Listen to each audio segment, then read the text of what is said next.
So, who are you? How should we define ourselves? The only way we should define ourselves in the fundamental is that we are human. As simple as that.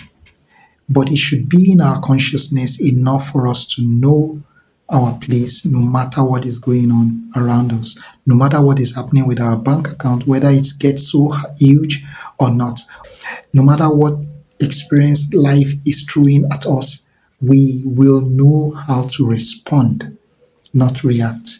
Sometimes when you are called certain things you know you are not, you want to react. But when you remember who you are, it doesn't change. You are you feel like you're grounded, you're standing on solid ground, and you're not shaking. And so that's a very important foundation. Nothing changes who you are, and who you are is a human being. We have to unpack what it really means to be human. What are the things you need to put at the back of your mind when you say, I am human?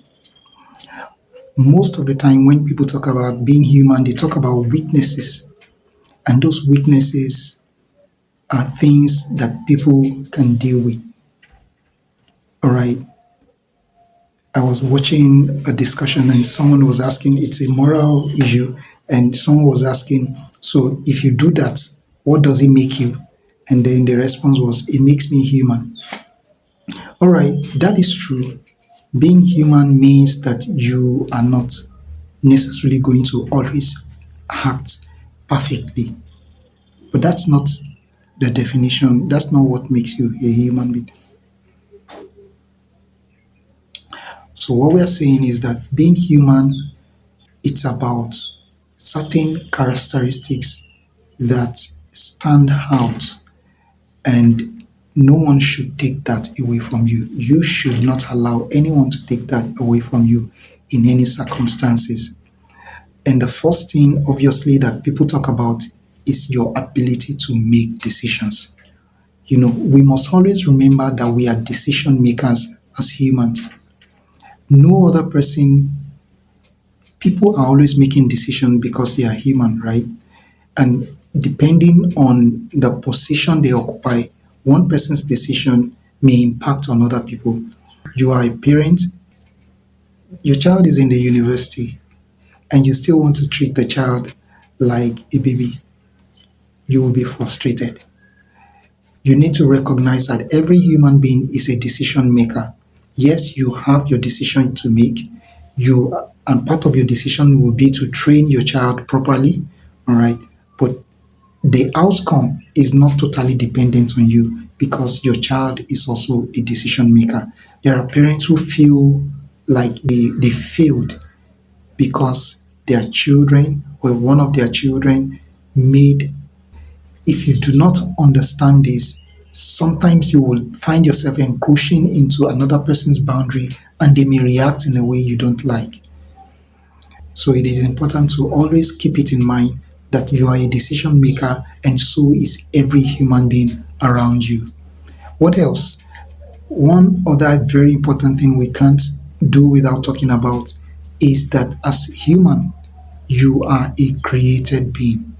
It means that you have responsibility because if you were designed and created, the person who designed and created you has intelligence. And if that is so, he has something definitely in mind about you. And so you're not just here by chance, you are on a mission. You are valuable. You bear the image of your creator. You represent your creator on earth. That is very serious.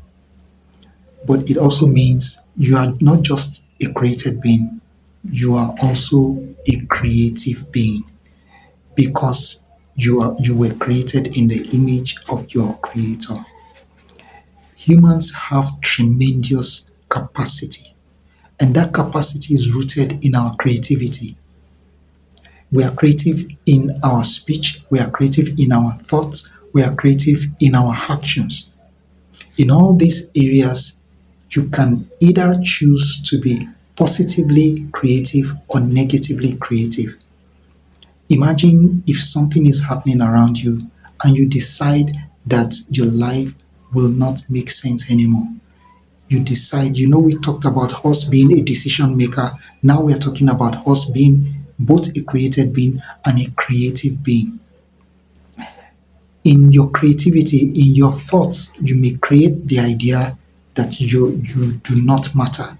You may create the idea that your life makes no sense. Once you create that idea in your mind, it starts influencing the way you see life. Do you see how things are connected now? You are a created being, you are a creative being, but you are also a decision maker.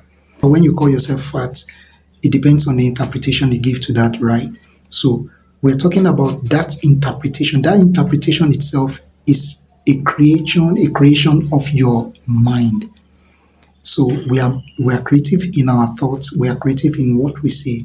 Your words are very powerful and you can choose your words.